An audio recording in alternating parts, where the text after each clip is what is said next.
Bonjour Christian, Bonjour.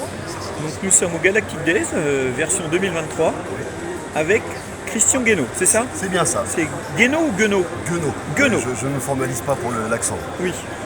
Ah, parce qu'en majuscule on voit pas donc. Voilà. Alors tu présentes deux livres, le Crépuscule des Sages Oui. et le Dernier Jugement. Est-ce que tu peux nous en parler? Alors déjà, est-ce que c'est deux livres séparés? Oui, c'est deux œuvres séparées. C'est un diptyque, c'est donc un livre en deux parties à chaque fois. D'accord. La deuxième partie du Crépuscule des Sages sera publiée le mois prochain. C'est des histoires qui se terminent à la fin du diptyque, c'est pas une saga sans fin.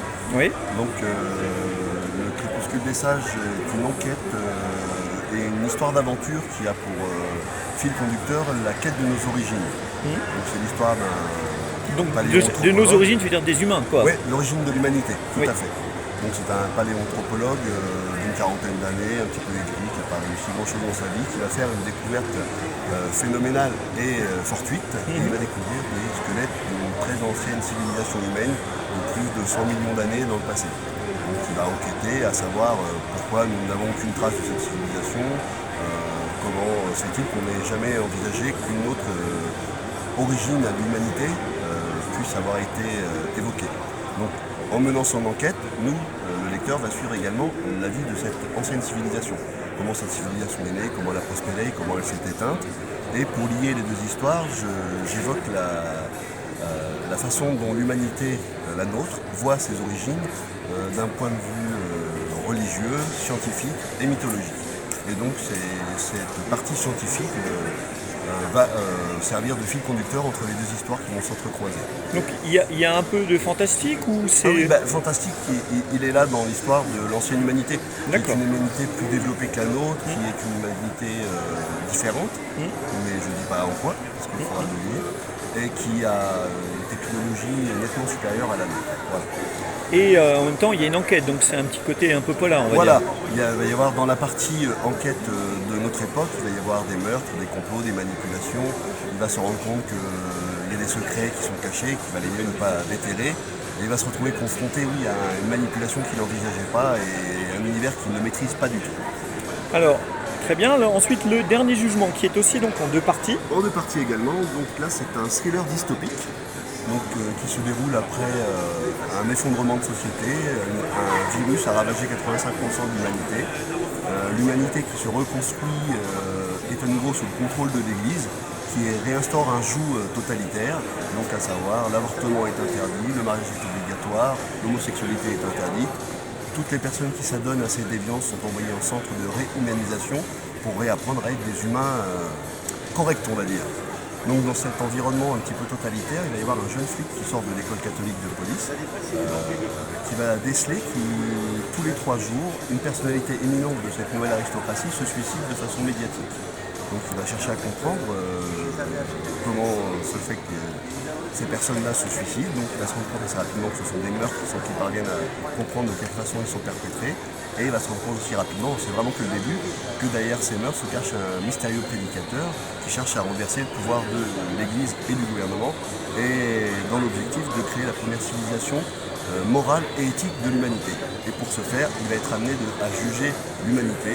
Donc le dernier jugement, c'est le jugement de l'humanité. Alors moi, ce que je note, c'est qu'à chaque fois, tu construis un monde. Parce que là, une ancienne civilisation, là, un monde dystopique. Oui. Donc tu aimes bien créer un monde de A à Z, quoi. Oui, c'est vraiment l'objectif en tant qu'écrivain.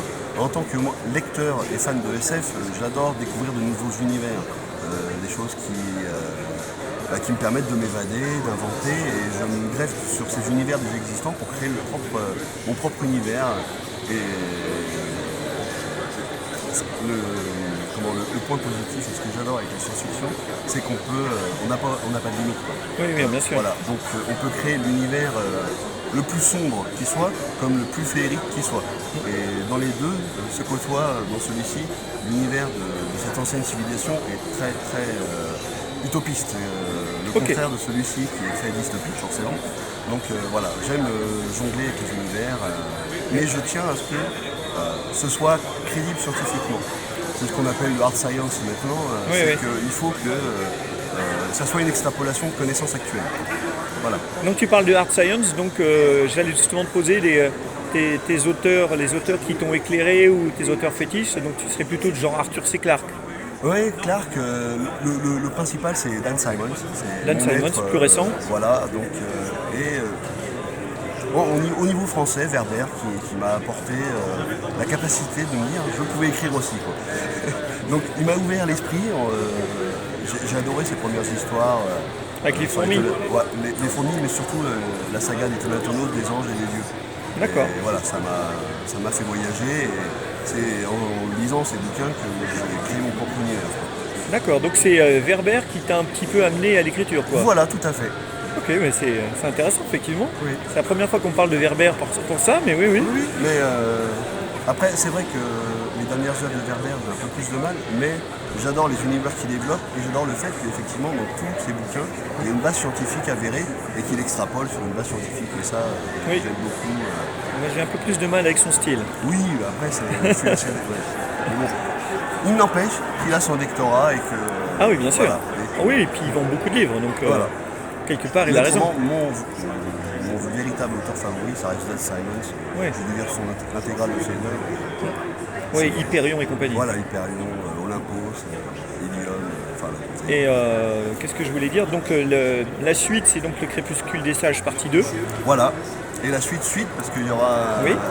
c'est 3 diptyques qui répondent à 3 questions. C'est d'où venons-nous, qui sommes-nous et où allons-nous. Oui. Donc le prochain diptyque, qui paraîtra l'an prochain, lui, répondra à la question où nous allons. Et donc là, l'ambition, c'est de voir ce que deviendrait l'être humain s'il n'était pas confronté aux dogmes qu'on lui impose, qu'ils soient religieux, politiques ou autres. Donc quel est l'essence intrinsèque de l'être humain? Alors moi je note quand même que tu dis le prochain diptyque l'an prochain, sachant qu'il y a déjà la partie 2 de celui-là qui va arriver. Oui. L'an prochain il y aura 2 autres bouquins, tu Oui. écris à la vitesse de la lumière. Ah, puis j'ai encore un livre qui est déjà écrit, qui est en correction. Ouais. Oui, j'écris beaucoup. Ah oui, mais il faut suivre quand même. Parce que Voilà. là... Et donc je vois que tu as une acolyte qui est en train de travailler, elle fait quoi, les corrections ou Non, c'est ma muse. D'accord. Mais, au sens, Mais c'est elle qui bosse pour l'instant. Voilà, elle travaille sur son entreprise à elle. Ah ok. Voilà. Ah oui, il n'écrit pas là. Non. C'est elle qui m'a mis à l'écriture parce que je me suis mis à écrire il y a 5 ans. Quoi. Oui, Parce oui, que oui. c'est des bouquins que j'avais en tête depuis tout petit et j'osais pas franchir le cap de l'écriture. J'écrivais des petites nouvelles, des poésies, des choses comme ça dans mon coin, mais j'avais jamais envisagé de me faire éditer. Quoi. Alors, et qu'est-ce qui t'a amené à Auxerre? Parce que du coup, je ne sais pas du tout de quelle région tu es. Je suis dijonnais. Ah oui, donc c'est pas très loin. Je suis régional et en fin de compte, je cherchais les activités, enfin les animations qui sont dans le domaine de la science-fiction. Ouais. J'étais dernièrement à Thionville pour le festival de littérature de genre. Ouais. Et donc j'écrème les. Parce que la Bourgogne, c'est pas quand même la région la plus ouverte à la science-fiction globalement. Pas tellement, mais ça commence à venir. Et puis par contre, il y a énormément de salons littéraires plus généralistes. Oui, des salons généralistes, Voilà. ouais, mais des salons vraiment de SF, c'est plus rare. Mais même en France, il n'y en a pas tant que ça, il faut les chercher. Oui, il faut les chercher. J'en ai trouvé en tout une quinzaine qui sont vraiment spécialisés. D'accord. Et donc, et tu écumes tous ces salons-là? Tous ceux que je peux. Oui, parce que y a des fois, c'est loin, quoi. Oui, j'essaie de rester géographiquement proche. Ouais. Je m'octroie 200 à 250 km maxi. Parce que Oui, bien sûr. après, Oui, les frais engendrés sont. je connais le problème. Et bien, en tout cas, merci Christian. Merci à toi. Et puis à très bientôt. À très bientôt. Au revoir. Au revoir.